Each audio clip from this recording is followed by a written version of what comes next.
នេះគឺជាប្រភេទសក់ដែលគេហៅថាសាហាវខូខើព្រៃផ្សៃបងប្អូនចាក្រញ៉ាញ់ខ្លាំងតែម្ដងមិនត្រឹមតែរួញទេហើយស្អិតចម្ពាក់ដោយសបុកពីងពីងហើយសក់នេះទៅតែទម្លាក់ពើហើយទៀតហើយចុងវិញគឺផុយរលួយហើយទាញមកគឺយឺតដូចកស៊ូចឹងហើយបងប្អូនហើយសម្រាប់សក់នេះគឺយើងធ្វើ3សេវាកម្មជូនគាត់ទី1គឺយើងអ៊ុត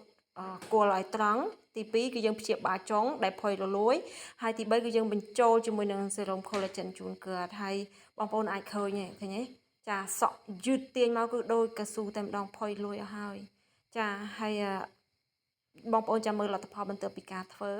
ចានេះគឺយើងសកម្មភាពដែលយើងកំពុងតែព្យាបាលចុងជូនគាត់ចាហើយ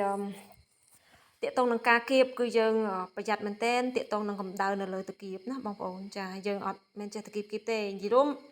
ពិបាកសក់នេះប៉ុន្តែលទ្ធផលគឺស្អាតបងប្អូនឃើញទេ